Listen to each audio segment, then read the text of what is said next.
ప్రియమైన క్రైస్తవ సహోదరులారా, మీ అందరికీ యేసుక్రీస్తు నామములో వందనాలు చెల్లిస్తున్నాము. ఈరోజు ఒక మంచి విషయాన్ని నేను మీకు తెలియజేయబోతున్నాను. మరి బైబిల్ గురించి మనం తెలుసుకుందాము కొన్ని విషయాలు.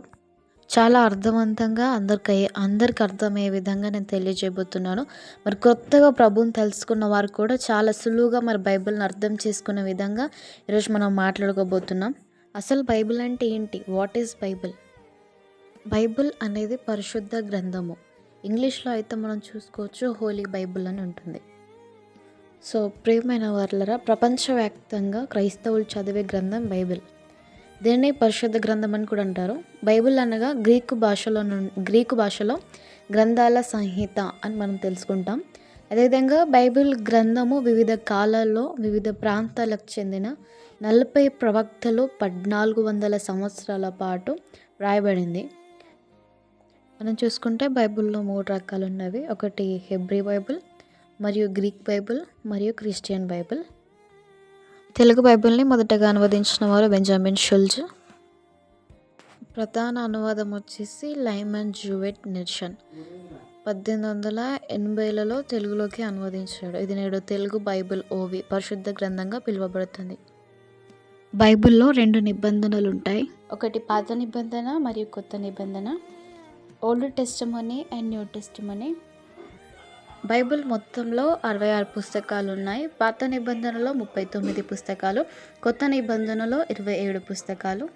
పాత నిబంధనలో 929 అధ్యాయాలు, 33,214 వచనాలు, 5,03,409 పదాలున్నాయి. 27,28,100 అక్షరాలున్నాయి.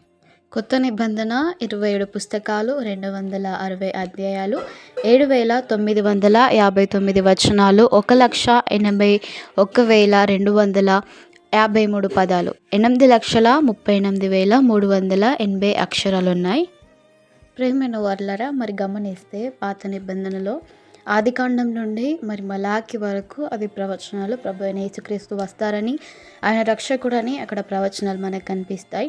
మరి అదేవిధంగా సువార్తలు, మత్తయి సువార్త, మార్కు, లూకా, యోహాను సువార్తలు గమనిస్తే అది యేసుక్రీస్తు వారి పరిచయం అన్నమాట. దేవుడు ఎలా బ్రతకమని చెప్పాడు, దేవుడు ఎలా బ్రతికాడు అనేది ప్రభువుని గురించిన పరిచయం మనకి అక్కడ గమనిస్తాము.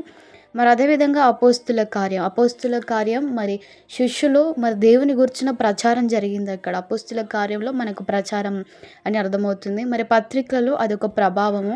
మరి సంఘాలకు పత్రికలు రాస్తూ ఉండేవారు. మరి అదేవిధంగా ప్రకటన అనేది ప్రభుత్వము మరి రానై ఉంటుంది. మరి దేవుడు ప్రభుత్వం చేయబోతున్నాడు.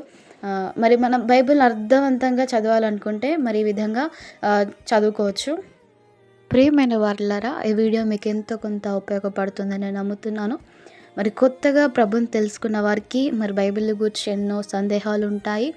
మరి మీ సందేహాలన్నీ కూడా ఈ వీడియో చూడడం ద్వారా తొలగిపోతాయని నేను నమ్ముతున్నాను. మరి అదేవిధంగా మరి బైబిల్ని కొత్తగా చదవాలనుకుంటున్న వారు ఆదికాండం నుండి చదవచ్చు. కానీ మీకు అర్థం కావాలంటే ఫస్ట్ దేవుని గురించి మీకు అర్థం కావాలంటే మత్తయి సువార్త నుండి ప్రారంభించండి. మరి అక్కడ దేవుడు ఎలా బ్రతకమన్నారు, రాబోతుంది ఏంటి అనేది మనకు అర్థమవుతుంది. ఈ వీడియో మీకు ఉపయోగపడినట్టయితే దీన్ని లైక్ చేయండి, మరియు కామెంట్ చేయండి, సబ్స్క్రైబ్ చేయండి. మరి అదేవిధంగా ఇంకా క్రైస్తవ సహోదరులకు, స్నేహితులకు పంపించండి. అందరికీ ప్రభునామంలో వందనాలు.